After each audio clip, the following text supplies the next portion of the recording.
Hello दोस्तों, आज मैं जिस मानव का एक्सप्लेन करने वाला हूँ उसका नाम है गॉड ऑफ डिस्ट्रैक्शन। स्टार्टिंग में हमें एक शहर दिखाया जाता है, उसके बाद हमें मिलाया जाता है हमारे मेन कैरेक्टर से, जो कि कोई डिवाइस बना रहा होता है। डिवाइस बनाने के बाद उसके हाथ में एक और दिखाया जाता है जो कि बोलता है कि मास्टर आपने 99% काम पूरा कर लिया है। तभी उसका मास्टर घूर कर एक बुक को देखता है और सोचता है शायद इस दूसरे लड़के के साथ काम करना आसान होगा। उसके बाद सीन शिफ्ट होता है और हमें एक स्कूल दिखाया जाता है। स्कूल के अंदर एक लड़का तेजी से भाग रहा होता है। भागते हुए लड़के को देखने के बाद एक और लड़का तेजी से भागने लगता है। तभी इसके पीछे भाग रहा हुआ लड़का बोलता है, अबे साले रुक जा, तूने हमें कार्ड्स गेम में धोखा दिया था और हमारे पैसे लेके भाग गया था। तू ऐसे भाग नहीं सकता, आज हम तुझे नहीं छोड़ेंगे। भागते हुए यह लड़का खिड़की के पास पहुंचता है, बिना कुछ सोचे समझे वहां से कूद जाता है। उसके बाद वह नीचे पहुंच जाता है। नीचे पहुंचने के बाद वह उन सबको चिढ़ाने लगता है और बोलता है कि तुम सभी के सभी गधे हो। सब सुनने के बाद उन सबका दिमाग खराब होने लगता है और बोलते हैं, साले एक बार तू हमारे हाथ आ जा, तुझे तो हम छोड़ेंगे नहीं। उसके बाद वह उन्हें चिढ़ा के जाने वाला होता है। तभी उसके पीछे हमें उसके टीचर दिखाई देते हैं जो कि बोलते हैं कि तुम यहाँ पे क्या कर रहे हो, ये क्लास का टाइम है और तुम बाहर क्या कर रहे हो। उसके बाद में हमें दिखाया जाता है कि उसके टीचर ने उसकी क्लास लगा रखी होती है और बोलते हैं कि तुम ये सब जुआ वगैरह मत खेला करो। उसके बाद उसके टीचर बोलते हैं कि तुम्हें पढ़ाई लिखाई पे ध्यान देना चाहिए। उसके बाद उसके टीचर बोलते हैं कि क्या तुम दोबारा जुआ खोलोगे, और ये जनाब बोलते हैं, जी हाँ सर, दोस्त होते ही हैं पैसे बनाने के लिए, मुझे मज़ा आता है उन गधों को बेवकूफ़ बना के उनके पैसे लूटने में। ये सब सुनने के बाद सर का दिमाग खराब हो जाता है और वो एक जंगली भालू की तरह उसके ऊपर अटैक करने लगते हैं। अटैक लगने के बाद सीधा क्लास से बाहर। क्लास के बाहर दो लड़कियां दिखाई जाती है जो कि उसे देखकर हंस रही होती हैं। उसके बाद वह बिना कुछ बोले वहां से चला जाता है। फिर सीन शिफ्ट होता है और हमें रात का सीन दिखाया जाता है और ये चलते चलते कुछ सोच रहा होता है। उसके बाद इसे जहां पर जाना था ये वहां पे पहुंच जाता है और उस जगह को देखने लगता है और फिर वह अंदर चला जाता है। फिर हमें अंदर दिखाया जाता है कि उसका कोई पीछा कर रहा होता है। धीरे धीरे करके वो चीज बड़ी होती जा रही थी और उसे भी ऐसा लगने लगता है कि जैसे उसके पीछे कोई चल रहा हो। उसके बाद वह पीछे मुड़ के देखने लगता है।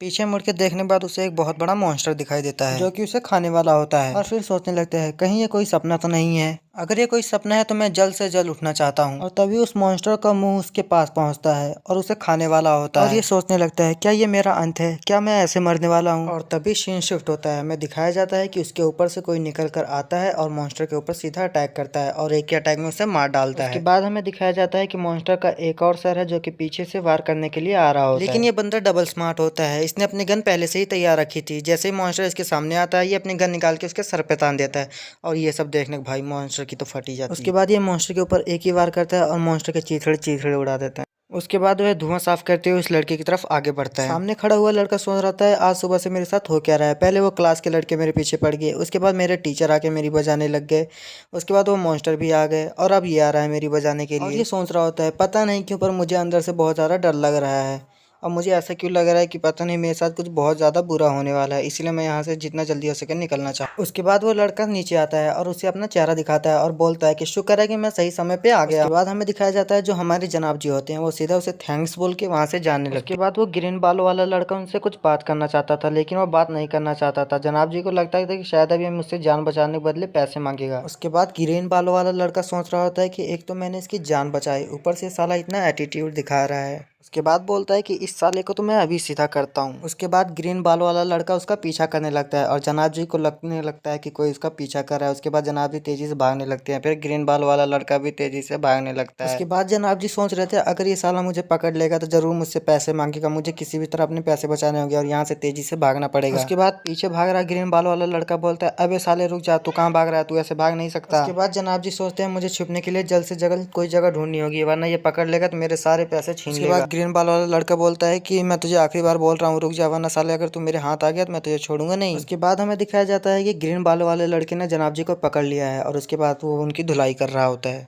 उसके बाद ग्रीन बाल वाला लड़का बोलता है कि साले मैंने तुझे रुकने के लिए कहा था, तू रुका क्यों नहीं, तू भाग क्यों रहा था। और जनाब जी बोलते हैं कि मुझे लगा तुम मेरे से पैसे मांगोगे, मेरे पास एक भी फूटी कौड़ी नहीं है इसलिए मैंने नहीं रुका। उसके बाद ग्रीन बाल वाला लड़का बोलता है अब से मैं तुझे प्रोटेक्ट करूंगा। सुनने के बाद जनाब जी हैरान हो जाते हैं और बोलते हैं आज जो हुआ था वो सिर्फ एक इत्तेफाक था। उसके बाद जनाब जी बोलते हैं तुम यहाँ से जाओ, मुझे तुमसे कोई मदद नहीं चाहिए, अगर जरूरत होगी तो मैं पुलिस की मदद ले लूंगा, मुझे तुम्हारी कोई मदद नहीं चाहिए, तुम यहाँ से चले जाओ। और जनाब जी अंदर से सोच रहे होते हैं कहीं ऐसा ना हो कि मुझसे मेरी मदद के बदले मुझसे पैसे वगैरह मांगे, इसीलिए अच्छा होगा कि मैं इसकी मदद ना लूँ। उसके बाद ग्रीन बाल वाला लड़का बोलता है कि मुझे तुम्हें किसी भी तरह प्रोटेक्ट करना है है। ये जो मॉन्स्टर आए थे इनका ट्रांसपेरेंट शरीर होता है और ये हर किसी को दिखाई नहीं देते। मेरा मिशन है कि तुम्हें शरारत करने से मुझे किसी भी तरह रोकना है। उसके बाद ग्रीन बालों वाला लड़का बोलता है लगता है तुम ऐसे नहीं मानोगे, तुम्हें सबक सिखाना ही पड़ेगा। उसके बाद ग्रीन बालों वाला लड़का अपने अंदर से पिनोकियो को निकालता है। पिनोकियो को निकालने के बाद वो बोलता है कि पिनोकियो इसके ऊपर जादू करो। उसके बाद पिनोकियो जादू करने के लिए आगे बढ़ता है। उसके बाद जनाब जी अपनी नाक को चेक करने लगते हैं, कहीं उनकी नाक बड़ी तो नहीं हो रही है। उसके बाद ग्रीन बालों वाला लड़का बोलता है मेरा नाम लियर है और ये मैजिक बहुत ज़्यादा पावरफुल है। तुम्हें लग रहा है कि कुछ नहीं हुआ है लेकिन बहुत कुछ हुआ है। अब से हम इसे लियर ही बुलाएंगे। उसके बाद जनाब जी बोलते हैं तुम मुझे यहाँ से जाने दो। उसके बाद लियर बोलता है कि हाँ मैं तुम्हें जाने दूंगा, बस तुम्हें एक काम करना होगा, तुम्हें मुझसे वादा करना होगा कि तुम किसी को परेशान नहीं करोगे। उसके बाद जनाब जी बोलते हैं हाँ हाँ मैं किसी को भी परेशान नहीं करूंगा। उसके बाद लियर बोलता है अभी अभी तुमने मुझसे झूठ बोला ना। उसके बाद लियर बोलता है कि पिनोकियो के मैजिक से सिर्फ नाक नहीं बड़ा होता है, हम जो चाहें वो बड़ा करवा सकते हैं। और ये सब सुनने के बाद भी जनाब जी पूरी तरह हैरान हो जाते हैं क्योंकि उनका कुछ बड़ा होने लगा था। उसके बाद जनाब जी सोच रहे होते ये क्या हो रहा है, ये कैसे इतना धीरे धीरे बड़ा होता जा रहा है, अगर किसी ने देख लिया तो वो क्या सोचेगा, मैं क्या करता हूँ जो मेरा इतना ज़्यादा बड़ा है। उसके बाद जनाब जी बोलते हैं लियर प्लीज़ इसे किसी भी तरह रोक दो, मैं तुम्हारे आगे हाथ जोड़ता हूँ। उसके बाद लियर बोलते हैं नहीं मैं तुम्हें ठीक नहीं करूंगा, तुम्हें जो करना कर लो। ये सब सुनने के बाद जनाब जी को बहुत ज़्यादा गुस्सा आने लगता है और वो लियर की गर्दन पकड़ लेता है और बोलता है इसे किसी भी तरह ठीक करो वरना मैं तुम्हें छोड़ूंगा नहीं।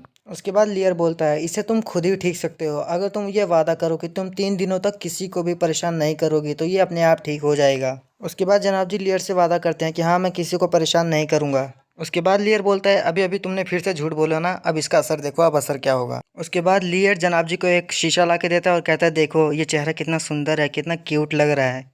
उसके बाद हमें दिखाया जाता है कि जनाब जी के बाल बहुत ज़्यादा बड़े हो चुके हैं और इसे देखकर लियर बहुत ज़्यादा हंसे ही जा रहा है। उसके बाद लियर बोलता है ऐसी लड़की आज तक मैंने अपनी ज़िंदगी में नहीं देखी है जिसका इतना ज़्यादा बड़े बाल हो, क्या कहते हैं इतना बड़ा वो भी हो। उसके बाद जनाब जी बोलते हैं इसे किसी भी तरह ठीक करो वरना मैं तुम्हें छोड़ूंगा नहीं। उसके बाद लियर बोलता है नहीं नहीं मैं नहीं करूँगा वरना इतनी क्यूट लड़की मुझे कैसे देखने को मिलेगी।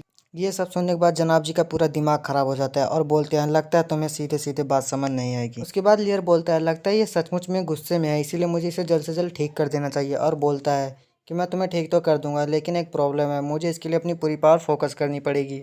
उसके बाद उसे लियर ठीक कर देता है और उससे उसका नाम पूछता है कि तुम्हारा आखिरकार नाम क्या है। उसके बाद जनाब जी बोलते हैं कि मेरा नाम लाइट है और यहाँ से हमें पता चलता है कि इसका नाम लाइट है और अब से हम इसे लाइट ही बुलाएंगे।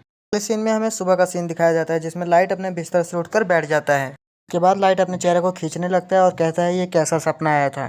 उसके बाद हमें दिखाया जाता है कि लाइट स्कूल जाने के लिए तैयार होने लगता है। उसके बाद लाइट अपने कमरे से बाहर निकलता है और जाकर अपनी मॉम को गुड मॉर्निंग मॉम बोलता है। उसके बाद उसे गुड मॉर्निंग की आवाज़ आती है और वो किचन में जाके देखता है, किचन के अंदर लियर खाना बना रहा होता है। ये सब देखने के बाद लाइट का दिमाग खराब होने लगता है और सोचने लगता है ये साला यहाँ क्या कर रहा है, इसे यहाँ का पता कैसे मिला। लगता है आज का दिन भी खराब जाने वाला है, आज सुबह सुबह ही मनहूस चेहरा देखने को मिल गया है। अगले सीन में लाइट और लियर मिलकर खाना खा रहे होते हैं जहाँ पर लियर बोलता है कि बेटा तुम्हें हेल्दी रहने के लिए अंडे वगैरह भी खाने चाहिए, तुम भी ये सब खाओ। पर लाइट कुछ खा नहीं रहा था। सामने लियर को देखकर ऐसा लग रहा था जैसे लाइट की भूख ही मर गई हो। लियर बोलता है क्या तुम्हारा खाने का मन नहीं है, अगर तुम्हारा खाने का मन नहीं है तो बोलो मैं तुम्हारा वो पहले जैसा फिर से बड़ा करूँ।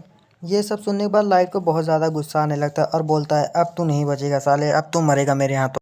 उसके बाद लाइट लियर को पकड़ लेता है और उससे पूछने लगता है अबे साले पहले ये तू बता तुझे एड्रेस कहाँ से मिला। उसके बाद लियर पिटते पिटते लाइट को बताता है कि तुम मुझसे 100 मीटर से ज़्यादा दूरी पे नहीं जा सकते हो। उसके बाद लाइट बोलता है कि तुम्हारी वजह से मेरा बहुत ज़्यादा टाइम वेस्ट हो चुका है और मैं स्कूल के लिए लेट आ रहा हूँ, इसीलिए अब मैं स्कूल के लिए जा रहा हूँ, तुम्हें तो मैं बाद में देख लूँगा। अगले सीन में हमें दिखाया जाता है कि लाइट बहुत ज़्यादा तेज़ी से भाग रहा होता है और ये सोच रहा होता है कि मेरे साथ ये सब क्या हो रहा है। तभी उसका पैर किसी चीज़ से टकराता है, ऐसा लगता है जैसे कि कोई वो दीवार हो, पर असल में वहाँ पे कुछ भी नहीं था। उसके बाद लाइट वहाँ पे पैर वगैरह मारने लगता है जिससे कि वो आगे बढ़ सके, लेकिन वो आगे बिल्कुल भी बढ़ नहीं पा रहा था। ये सब होने के बाद लाइट निराश हो चुका था। आसपास के लोग भी उसे देख के सोच रहे थे इस बच्चे को आखिर क्या हुआ है। उसके बाद लाइट को लियर की बात याद आती है कि तुम मुझसे 100 मीटर ज़्यादा दूर नहीं जा सकते हो।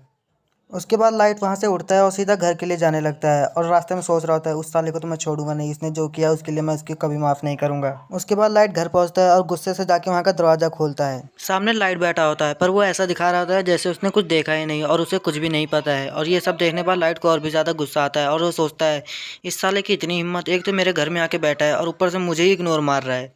उसके बाद हमें दिखाया जाता है कि लियर मैगजीन पढ़ रहा था और अंदर ही अंदर बहुत ज़्यादा हंसे जा रहा था।